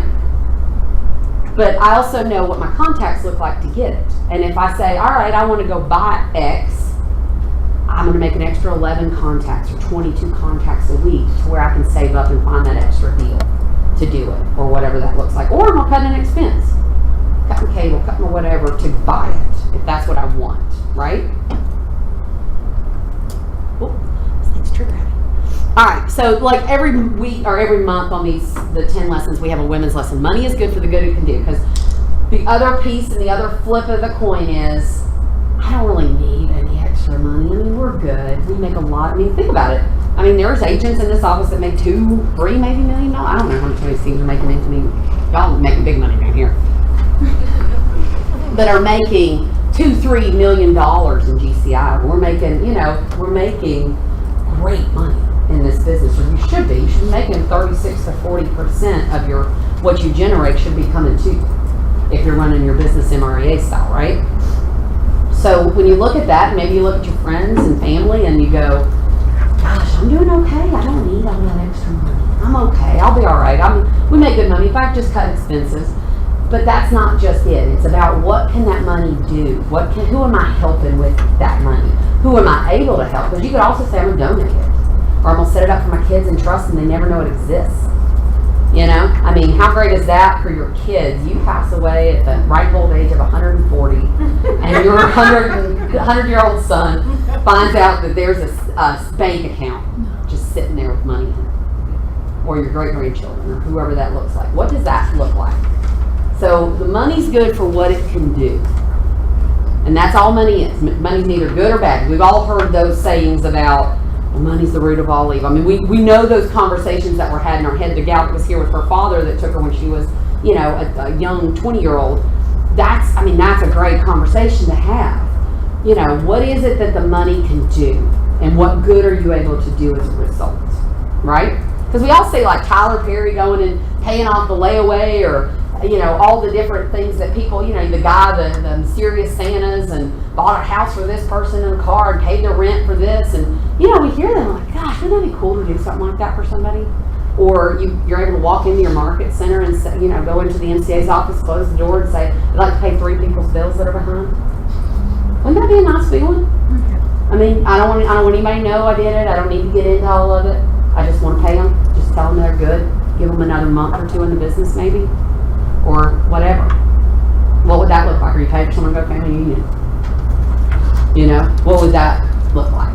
Or you pay for someone to get their license that just needs a chance, you know? And they go on your downline and they become the next Marks Bank or the next, you know, whatever. Okay? Questions on that? The next one. Huh? So the next Courtney Newton. Oh no, there's enough Courtney Newtons running around. I'm good. There's enough of us. And then I've got here a handout, and it's homework, and it's kind of an exercise, but it's really about figuring out your finances. And that's the biggest thing I say is, if you don't have a budget that you're looking at monthly, get one. Because that right there, if there's nothing else you leave this room with, it's that you need a budget. And you need to follow it. And you need to really commit and get so crystal clear in your finances that you know exactly where your money's going. You know where, if you had tomorrow, if something changed, you know exactly what you cut first. And you know what that, you know where that money is, and you've got money going into savings every month. It's not finding that extra closing, but it's actually finding it from what you know. Because yes, we're in the commission game, but we all know we have a level right now that without fail, you're going to do a certain number of transactions. Like, you know, we kind of have that, like, the muscle that, you know, like, all right, I can do this much pretty much easily, right? Whether it's 1, 10, whatever that number is, we have a number of, this is the number of transactions that I can do kind of in my sleep. Like, if nothing goes right, I can get this. I can get 1 on the books. I mean, we kind of know we get 1 on the books, right? So what does that look like? What is that number for you? And then from there, that's what you live on. That's your budget. You got money going towards savings. You got money going towards taxes.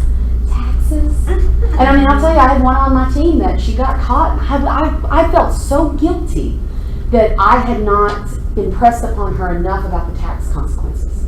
That I had not said enough things in those 2 years that she's been with me about taxes and setting it aside. I felt terribly guilty. And she got whammed with a tax bill. And let me tell you, it ain't gonna happen again. It ain't gonna happen to her, but it definitely gonna happen to anybody on my team, because we're gonna be talking regularly about, are you putting that money away? You had a great month. Please tell me 30% went towards the tax man, right? 30%, right? You got savings? Great. Can you show me? Thanks. I'll sleep better. But that's, I mean, 30% needs to go straight off the top.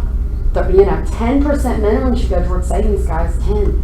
Really? I'd love to see a third. What would it look like if you lived off a third? That's hard. It'll suck a little bit. But when you're putting a third towards savings, then you can start buying those rental properties. Because think in a year, you're going to have your 6 months, no problem. And then you'll have some more. And because you're going to be so committed to lead generation, right, Brady? Look, she's over there lead generating right now, just a crazy person. She's texting people saying, I got to talk to you soon to get out of class. But you're going to be so committed to lead generation that that extra money is going to show up fast and furious, right? Yes. So that's, yeah, I've got a handout on that, but it's where do you stand on your finances? Where do you have in savings? Where do you have in bills, debt? Get rid of those credit cards. I say that because I do not have a credit card. It's not my, I got rid of them, and probably, like I say, it's part of my upbringing. That's why I share that story up front. I had a Virgo grandmother. I don't know if anybody's a Virgo. Virgos, my mother, my grandmother, and my sister are all Virgos. And they're the worst people in the world. It's like it burns a hole in their pocket. Like my grandma would get a $100 bill in her pocket, but we got to go spend it. Let's go buy, let's go to a yard sale, let's go to the flea market, let's go to the Dollar General. I got to move this money. It's just the way they work. It's the way their brains work. So anyway, that's why I say I don't have a credit card. I don't have that temptation. Let's say I'm not a Virgo, but I don't have that temptation. So that's the logic, is get rid of that credit card debt, because they're making 20% on your money, 10%. You should call all your credit card companies right now and ask them for a lower interest rate. Automatically call them. Call your cable company, ask them to give you whatever the deal is right now. Call your gas company, ask them to give you the deal. You call every bill and see how much money you save. You'll be shocked how much money comes out. I had done from 2009 until 2014, I was a Dave Ramsey facilitator. So I have done financial peace probably 35 plus times. I have facilitated it. I don't teach it because he teaches it. I just put the videos in. But I get it. I listen to it. Credit cards are the devil's work. They really are. Because it's just bad money. So get rid of them. Don't give me that argument about points. So you just don't need them. So anyway, but that's, you know, and what do you look like for retirement? If tomorrow real estate becomes illegal, what you gonna do? That's the scary part. Because, I mean, I don't really know either, but I'll figure it out. Questions? Yeah. Just you mentioned about real estate being illegal. I was reading that they're looking now into putting a cap on rents. Would that affect your business? Cap on rents, what do you mean? Yeah, like not letting you increase the rent. Oh, more rent than that control? much. Yes. It can.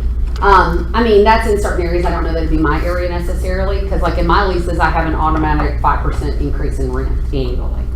So, I mean, as long as I think you stated up front, and it's realistic, but I mean, there's some landlords that, I mean, in certain markets would probably try to, you know, go up $500 over, you know, 500%. But yeah, I mean, I think you can have normal, but yes, it could. I mean, that's where, you know, you just have to pay attention to what's going on with ordinances. But I think that city of Atlanta has talked about that maybe, but it's not necessarily in my market, but it could trickle into it. I'm aware of that, but yeah. But yeah. Other questions? Oh gosh. What other rules do you have around investment? I'm glad you specified. You're going to say, you know, don't kiss on the first date, things like that. Around investing, I mean, I like it in 3067. I mean, that's kind of my first and easiest rule is if it's in that zip code and I can buy it, I try to figure it out. Huh? Because that's a market you really know. Yeah, it's my backyard. Right. So that would be the first rule. I think the other rule is to make sure the house is somewhere that it's safe. Okay. And that the tenant makes sense. You know, like that's what I'm looking for. I'm looking for a tenant that I feel like will stay there. Most of my tenants stay. I don't really have a lot of turnover. You know, there's one house that the one where the couple broke up, that's one that keeps moving in and out. I tend to every 2-3 years have somebody new come in. And I've owned that one of my longest. So yeah, it's just looking for the property. That makes sense. And then other like best practices on your leases that you do in addition to whatever's standard bar firm, like you do a 5% automatic increase every year. What are the other things that you write in? That's really it. No smoking. I mean, you know, just that common sense. But I don't really have a ton of steps because at that point I feel like I've vetted them and I'm kind of aware of what could go wrong. Like I've got a guy that he's rented for 14 years down the road and they're selling the house and he has 3 dogs. Now on paper it doesn't sound great. Yeah. But Megan went to the house. She said, well, let me come walk your house. And she said, I'll just follow you home and that way I can take some, you know, say to Courtney that the property you live in with the dogs, they actually are. She was like, Courtney, the floors are spotless. So like, that's what I'm looking for. I don't want to see it, you know, like with dogs, it sounds like it could be a nightmare, but those are his babies. So for me, it's a safe one. It's just, you know, because I've got other people that they don't have any dogs or kids and they're filthy. You know, and I just kind of know that when they move out that it's going to be nasty. And it's just part of it, and it was the risk I took. But they probably aren't going to move because they're nasty, and moving would be too much work. I mean, you know, people live, we know this, right? Like, people live gross. Yes. Right? I mean, I've been in houses where literally the floors are covered in dog pee and you're ice skating over. I mean, it's nasty. And people are walking barefoot in this house. Like, it's nasty. I mean, I bought the house and it was one of our flips last year, but I mean, we're going to survive. But yeah, I mean, that's what I'm saying is you just got to use common sense and look at the people and kind of, you know, don't get me wrong, you got to trust your gut, but your gut might, you know, you might end up getting fooled. And it's not to say I don't get fooled, but it happens. How often do you do inspections? Do you walk through your properties? I don't really worry about it. So here's what I really do. I've got a handyman that I pay him because I'm a little obsessive to go through and he cleans the dryer vents. He changes all the smoke detector batteries and makes sure that all the smoke alarms are working. And he does that for me once a year. And then I got my termite guy that he's checking because I have termite bombs on some of them, and he knows to call me PCs. But my guy that does the snaking of the dryer vents, that's my winner. And he'll tell me, be like, you know, they got a cat in there now. I'm like, what? And you know, I'm like, well, you got to pay a pet fee now. Like, you know, we're just working it out. But I mean, and then sometimes like the one they had a puppy. I knew it on Facebook. I'd already saw it. They got it for Christmas. And I thought, you know what, they lived there 4 years, and I'm not gonna be the big bad landlord that tells that they're 3 boys that they can have a puppy. And, you know, I also know that she cleans houses for a living, and it's gonna be fine.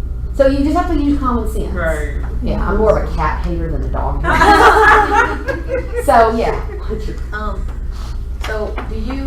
So you have single family homes. Yeah, all of my Is stuff's it- single family, except for my commercial building. Is that because you prefer single family? Are you avoiding HOAs? Or, I know you Yeah, want I'm avoiding 50. HOAs. I've owned condos before that I've rented, and when the HOA fee kept going up, I said, this is for the birds, and I sold it. Yeah. So yeah, I mean, I can't control that. So my goal is to control as many things as I can that are, that are excessive. So for me, non-HOA houses are a win for me. I mean, all of my houses are like, 1960s. They're the, 3067. This isn't luxury Brookhaven with the new construction. But they're just older houses, but they're in good shape. I maintain them as I go. But yeah, there's no HOA. I don't want to deal with an HOA at all. And I wouldn't recommend anybody buying a rental that's an HOA because, I mean, you guys know, you see these stories and the HOAs went from 200 to 350 in, 3 years. That's just eating into your profit and makes them harder to sell. Because if you got a non-compliant HOA and it's hard to get financing because they've got too many rentals or reserve funds not high enough, now you got a problem selling the damn thing. Single family all the way. Yeah. Yes. So what's your average price point for purchasing these for your rentals? Well, so here's the thing. When I first started, they were 40, 50,000, right? And I would probably spend 50. I know, right? Why were we not buying more? Why was I not out selling everything I had, making every call? I kick myself all the time. That's where I beat myself up. Because I'm like, why did we not buy more of those things? Laura, why did you not buy more in your complex when they were cheap? I know. Right? Because look, you bought the one. Yeah. Why did we not buy more? Too busy buying shoes. Because we were busy buying shoes and handbags, and we were so scared. So scary. So those were 30, 40. And then as time has increased, the price has increased. So here's my logic. If it is what you would call a good deal today, it is a good deal. And so I bought in the same neighborhood, I was paying 40, which I just bought one for 122. Now here's what I know. On average, I'm averaging 80,000 between that 40 I bought first and this last one at 122. And am I going to be okay? Yeah, because my 350 math works. See, you like that? That 350, that's my rule. I'm still going to make my 350. And like on that 122, my interest rate was 4.625. And my payment with everything in it, and the tenant was already in it. It was one of those where she had inherited it, and she was like, I just need out, I need the money, I'm getting divorced, and so I bought it. And the tenant's still there. They've been there, for 6, 7 years. They're gonna probably move at the end of May, which is great, because I'll get more rent. But I took it over and I got a good deal, because the house, if she'd have called me to list it, because I found her on Craigslist. And this is in my 3067, where, damn, if every one of them people don't have my magnet on their fridge, but she didn't because she didn't live there. The tenants did. And so she was one where I found it on Craigslist because I go to Craigslist and find houses because guess what? People still list houses on Craigslist. And you got all them new Western BSers. And they suck and you just hang up the minute they say they're with Northwestern. But anyway, that one, I bought it, put a mortgage on it, and I'll probably be able to rent it for $1,200 when those tenants move out.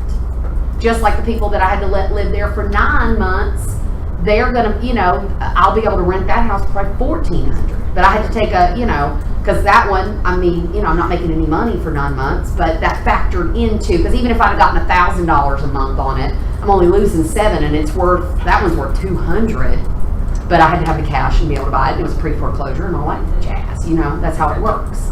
So it's just being in a position to make a move, and that's where having that pre-qual with Kim, having all your documents. I mean, I know y'all have another lender in here, don't you? I know you do, and I'm sorry if I'm offending anyone that uses the other lender, but Kim's a rabbit out of a hat. You have all your documents with her, you have everything set up to where all you gotta go is, Kim, I need this house in 8 days, done.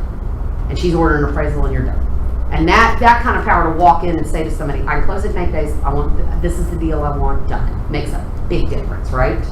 We know that. If you get those offers with an 8-day close, even if it is financing, you're telling your seller, what do we got to lose? Hell, due diligence typically is 10 days. So, what does that offer look like if you come in on it, right? So, same thing with these homes up there in the mountains. A lot of people are getting rid of them because they've owned them for so long, or they're retiring or whatever, or they want to buy something different. what does that look like to buy something up there and put it with a property management company? Where else are you looking? Are you finding a lot of your properties on Craigslist or your? Craigslist is my best. I mean, like I've bought 2 off of there in the last like 2 years. I mean, my lead generation activities are where I find properties. Circle prospected, where they say, honey, my house is just disgusting or filthy, or I ain't done nothing to it in 25 years, right? You know, whatever. And you go, great, I know someone that might want to buy it. And it might be me or it might be one of my investors. But that's where my lead generation activities where a lot of houses come from. I can tell you my flips last year, 4 out of 5 of them came from me getting on the phone, circle prospecting, saying, well, you want to sell? Yeah, I'd love to sell. I just think it needs too much work. Great, I buy houses that need work. Let's talk. No commission, cash. You tell me when you want me to show up with the money. And I'll give you a week after close to get your stuff out so you have your money and you know you're done. That's a win for a lot of people. It's not about the money, it's about the time. And it's about having the money to go do what you need to do. And if I can give you a week, 2 weeks, a month, whatever I need to do to get the deal, whatever, let's do it. You know, I'll have a dumpster dumped in the driveway for you to throw your crap in so you can sort through it. I did that to one last year. She had 30 days. She got everything out of that house. It would have cost me $1,000. So I feel like it was a fair trade. You just got to ask them what's important to you. Because it's not the same. Because for us, because we're probably that D&I personality, it's more about the money, right? It's about getting the best deal, getting a good deal, not overpaying, not buying something that's junk. For the rest of the world, that's that S and C, it's about security and time and being in control of the situation as much as possible. So for them, it's that move, right? Other questions? Basically all I talked about was lead generation and you should go buy rental properties. So I don't know if that was a helpful class or not. I do have one question. Yes. Are you financing most of these?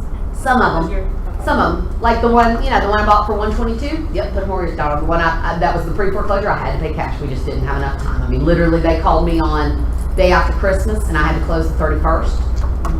Yeah. I didn't even know if I could get a wire done that fast. You know, so I mean, it just depends on the situation. But it's being in that position to do what I need to go do. And like that property, for instance, when tenants get out, I'll probably refinance it and cash out, some of my money so I can go do something else with it. Because at that point I can fix it up. It'll, after 6 months, once you wait 6 months, so say you buy a property for $100 and it may be worth $150, you can only refinance within the 6 months for the $100, but after the 6 months, if it's worth $150, you can refinance up to the $150. So I could pay for my repairs, and I'll still only run 75% of the value. So it's just about being smart and making sure my payment's at $350, which it should be fine. Yeah. What lender are you using? I use Kim. Like I say, I use Kim. It just depends on the property. I mean, I have a lender I use, that I have a good relationship with. I also have a good relationship with my local bank at Bank of North Georgia, which is now Synovus. I still call them Bank of North Georgia. That I use for that kind of stuff that I have a relationship with. I recommend having a local bank, I bank with Wells Fargo, but I think you should have a local bank because they're the ones that'll do that common sense stuff. Yeah. So, I think it's really first just figuring out the 25% down on the properties and going that way because that's cheap money. Because if you go through the local bank, it'll be a higher rate. Like the line of credit and stuff, it'll be a higher rate, but yeah.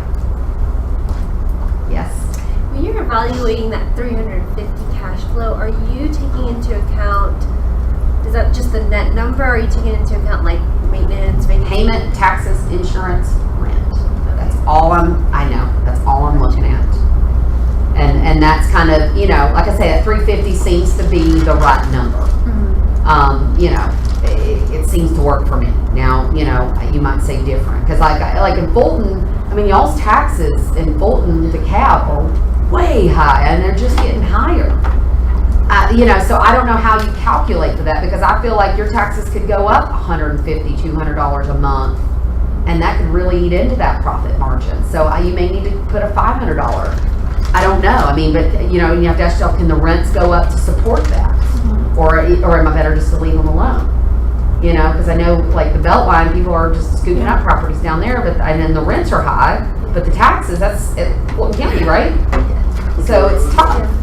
Yeah, I don't know. That's knowing your market and, you know, where you want to be.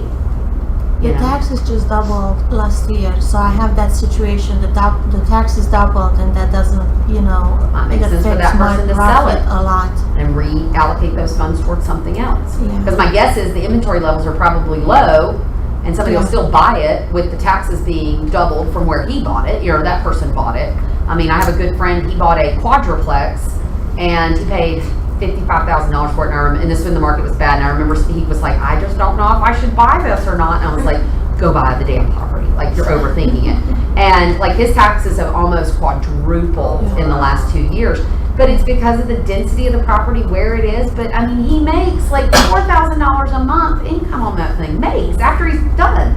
So it's like, I don't really feel that sorry for you, you know, like you'll be okay. So, you know, I think it's just looking at the property and what your cash flow position is. I mean, he makes almost $50,000 a year on that property. That's crazy money. Well, I mean, he makes almost as much as because the rents have went up so much.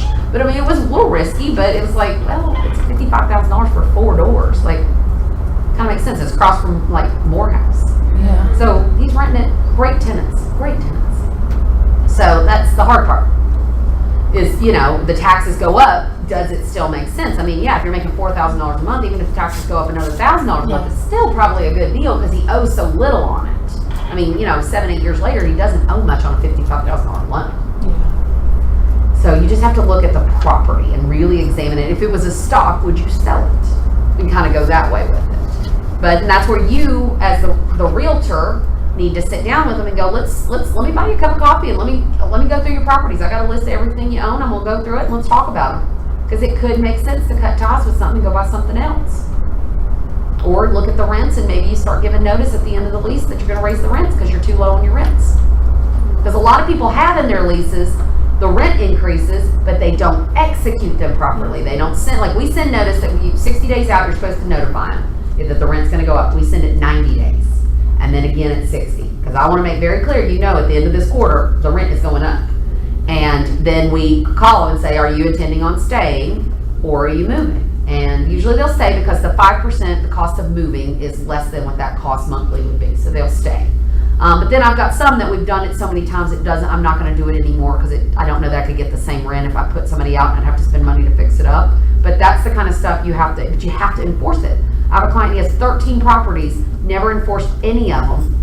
He had somebody that has it's a property over off Chambly, like right there in city limits, Chambly. He was renting it for $1,200 a month, and I like looked up the rent, and the rent was like $1,900 to $2,400. He had never increased their rent in like 12, 13 years.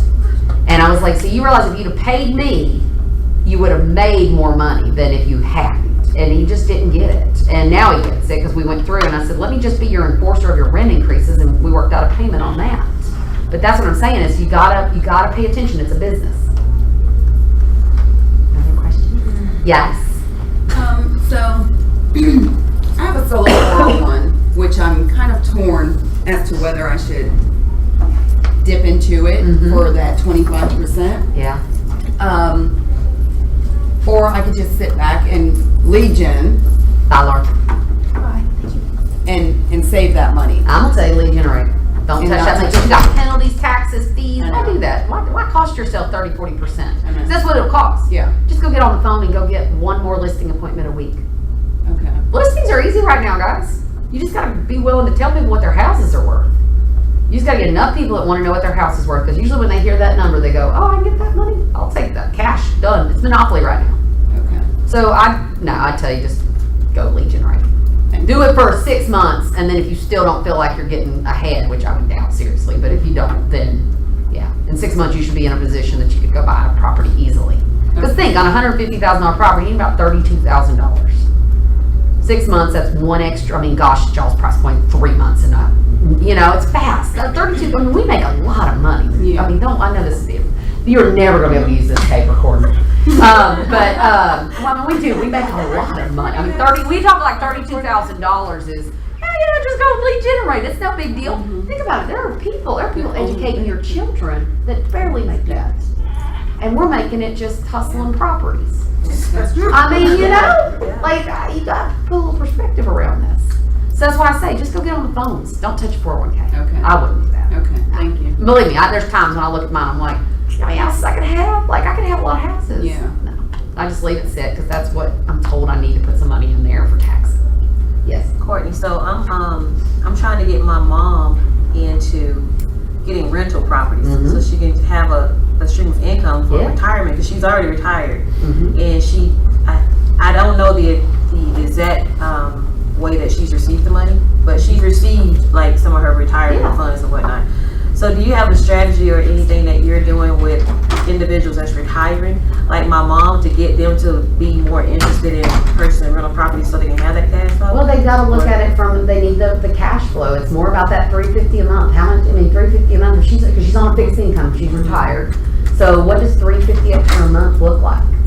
You know, and can she turn her current home into a rental, or what does that look like? You think she should look at the loan, getting a loan and just using the funds as the down payment? She could. I mean, she could look at her personal home, that maybe that's the one she turns into a rental, and she goes and downsizes herself into a smaller property, and then eventually turns that into a rental. I mean, there's ways to make it work. Yeah. So she's just got to really decide that she wants to do that, because that's the risky part, is they don't want to lose their retirement, because then they don't want to go back to work, because they probably really enjoy retirement. So I think, you look at duplexes can be a good option. I mean, the second home up in the mountains could be a great option. Stuff like that. Or down at the beach or near a college, it's like that second home, because I mean, the Airbnb stuff's popping up everywhere. That could be a good use for her as an Airbnb setup, because she could manage it. It's just a matter of figuring out where and what she wants to be, and where she's close to would be the first thing I tell her to look at, is wherever she lives, where she should probably stay. Unless it's that second home that she would go and use some too. But yeah, I mean, the rule of thumb up there, I use Chad Laracy up in North Georgia. He's the realtor team, Mountain Life team that I use up there. And their rule of thumb is 3 bedrooms, 2 baths, and you can put a hot tub somewhere. That's the rule of thumb for a rental. Because think about it, when you go on a cabin, you want 2 baths because you might go with another couple or some other family member, and you want a hot tub probably. That's his rule of thumb. And that's the rentals. And up there, what's interesting, they don't have a lot of long-term rentals because everybody wants to do short-term. So that's a market that he says that a lot of people are missing. So just thought, yes. So when you're acquiring your property, let's say you're acquiring your first one, you get that $350. Are you setting it aside to keep for that property, or is that you're just utilizing that as income right off the bat? I don't live off any of my rental income. It just goes to buy the next property. That's the way. So it's going into account specifically to fund the rental property? Yeah. It's like its own little business. And the money that generates buys more properties. And that's how you get that snowball. Because really the bulk of my properties, probably the 10, 12 of them I've bought in the last 5 years. It hasn't been up front because it took a long time to build up. And then once that money started coming in, because once the paid for ones happened, that's when I was, $1,000 a piece coming in a month rent, it made it a lot easier. But now I don't live off any of the rental income. It's a separate kind of money for me. And I use it to go buy more properties or to do repairs. It just kind of goes into the 2 accounts, paid for or not paid for. That's the way I look at it, yeah. So you put all the money in one account, or 2? 2 accounts, right. Now, Courtney didn't know how to access to that money. Because then, I've been buying tons of sensible loafers and Target trips galore. So, And I'm not mad at you if you have one. I see you got your bag back there in the back. And I'm not trying to make you feel bad. You know what? Yep. This is the only bag that I've purchased. There you go. And I only purchased it because I was in Paris. That's and it has significance. See, I like that. I like that versus I just went and bought a bag. There you go. But that's what I'm saying. I'm not trying to make anybody feel bad about their pocketbooks. So, don't mind me. I got a fanny pack last week for my birthday. You would have thought it's clear and I can wear it to the falcons and stuff. So, I mean, I'm simple, but yeah, you know, I'm simple. I mean, huh? Oh, I'm like, can't wait to find places to wear it. Oh, that and yeah, I mean, I'm grandma. But yeah, I'm not saying you shouldn't have this. I'm just saying prioritize. We all get that, right? So, and it's, and it's tough with, with your kids and all that stuff, because there's stuff you want to have for them, and you have to ask yourself, do they need, can I put this money, because in a few years it makes such a difference for their life, right? So, but yeah, really look at your personal homes. That's your first place. I mean, one of my best rentals, it's my second highest rent property is my former personal home. And you know, I've been out of it 5 years and I've had 2 fantastic tenants. They live better than I did in it. I mean, and that's, you know, and that's a great rental property for me. And they're just paying down that mortgage. And I bought that was my first house I ever bought, and I bought it with an FHA mortgage, and I still have that same FHA mortgage on it. So, and if you have an FHA mortgage, anybody in the room, did you know you can do what's called an interest rate reduction loan? So if your rate is higher than 3.8 right now, because that's what FHA is running, 3.8. And you should call everybody that has an FHA mortgage, just check in on and go, hey, real quick, I just need to know, do you know if your interest rate's higher than 3.8? And if they say yes, then you need to get them over to Kim and they can do what's called an interest rate reduction, because HUD says anybody that has, let's say they have a 4.5% FHA or 4.25 interest rate, they will automatically, for the cost of basically one payment, about $1,500, will reduce their interest rate down to that new rate, will not reset them, won't have any closing costs, don't even have to get an appraisal. Will automatically, and will reset it. So let's say they're at 23 years is what they owe left on it. They'll base it on a 23-year cycle. They don't restart the 30 years. It starts at 30. It just reduces their interest rate. Is it a streamlined loan It's a process? streamlined So you don't have to it's- do documents and all that? You don't really, I think you just have to have a 1-year payment history or something.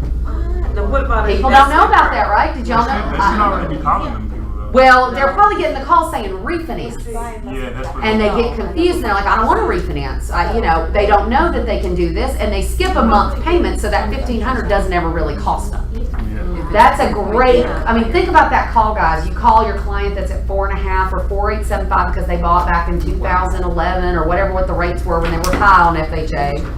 And you say to them, oh, I need to get you in touch. I'm going to have my lender give you a call. That'd be Scott. You can get Scott to call on the Kim team. But Scott calls them and does that interest rate reduction loan for them. You're saving them money. And they keep making that. And you say to them, great. So now let's look at getting you a new house because now you got such a good payment on this. You'll never sell this house and we want to rent it. Is there a time limit on that? Like if someone closed like last month? No. Really? No, there's no. The federal government, HUD, says we want people to have the absolute, and I think you can do the same thing. It's a streamlined FHA and it's an IRL is what they call it for VA. VA is the same thing too. So the government says we want people to have the very best rates. But I mean, of course the lender's never going to call and go, we don't want you to pay this high interest to us anymore. They're never going to call and say that, but they call and say we want you to refinance. And they'll, you know, and they'll make that refinance money, but there's no money really, and I'm sure Kim and Scott just got a cold chill because those are like, they're not making really any money on these loans, but it's okay. It doesn't, they're glad to do it because then when the buyer goes to buy, because they saved them all this money. But I did that on my FHA when I bought it, I was at 4.75, and I have on that one a 3.5% interest rate. I will never sell that house. 3.5%? I will never sell. I mean, unless they just offer me something ridiculous. What are those called? What is it called? Interest rate reduction loan or streamline, I think is what FHA officially calls it in their system. It's a streamline, which I will tell Kim on my way out that I have dropped this bomb for her to be prepared. But think about that call. Even if you called them and they said, no, we're at 3.75, and you go, no worries, I just was thinking about you. That's that 8 a.m. call that you're calling. You were on my mind, and I know you did an FHA mortgage, and I just wanted to make sure do you remember what your rate was? Because if you're higher than 3.825 or whatever the rate is, did you know that for free basically you can reduce your rate? Wow. And it's not a refinance, it doesn't restart the clock. Did you know that? Y'all didn't know it. Wow. No. So I guarantee you our daggone clients don't know it. What does that call look like? Who is the person they're going to refer? So then you say when it's, when you hook, by the way, who else do you know that I need to know? Mm-hmm. Do you think they're going to come up with a referral for you? Mm-hmm. Hell yeah. I mean, they're going to be fighting for it. You just saved them money. They're going to go back to work and go, did you know I had an FHA mortgage and my rate could go down? Yeah, it's crazy. I can just call them and they'll reduce it. Mm-hmm. They'll go, who's your realtor? Who told you that? My realtor. Who's your realtor? You save about $2,000. Great. Yeah, I mean, there's no telling what you're saving them over the course of the loan. And you're their wealth consultant. Oh, the course of the loan, you're saving them. Yeah, look at the money I saved you. Even if you just put it towards 401k or your savings account, because we already know 33% of people have no savings. What does that look like? I mean, guys, that's the stuff we need to be looking at this, not selling houses, but wealth consultations is What are we doing to help these people with their lives? Because those are your advocates. Those are the people that say, you have to call Andrew. You have to call him. Like, I can't even bear the thought of you talking to anybody else.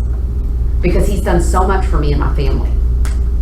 I mean, is that not, instead of, my realtor, Courtney was great. She was good, whatever, call her. Like, that's not a warm referral. A warm referral, I can't bear the thought of using anyone else but Andrew. He has done so much for my family.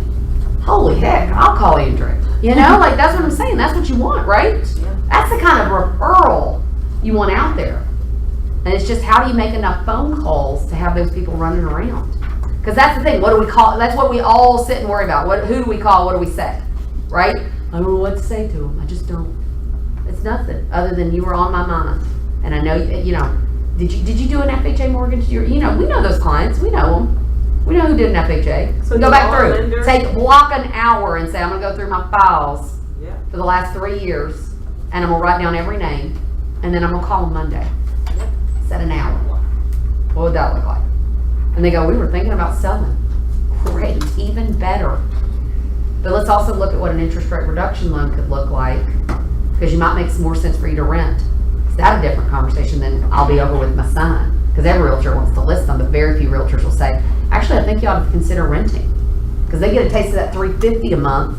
They may want to do that many more. Because they go, gosh, I got $300 and $350 a month coming at me on this property every month. This is pretty nice. I'd like to get another rental. You know, we've got some savings, or my daddy will loan me some money, or whatever, wherever money comes from for people. Or I stop buying bags and shoes and I've got all this money. You know, what does that look like? I don't know. So does all lenders offer this interest rate reduction loan? They should. Now they might not like to do it because, like I said, they don't really make any money. This tape has got to be deleted. I mean, just go ahead. I'll record a special, like, yeah. I mean, just it's got to be deleted. Just tell her it messed up, and we don't have anything to post. I'll draw a stick figure of me. Because lenders are coming after me. Yeah, Louis Vuitton's coming for me. I mean, I got some angry people coming after me. Husbands saying, what do you mean I get managed by financial? You'd be like, no wonder you ain't married.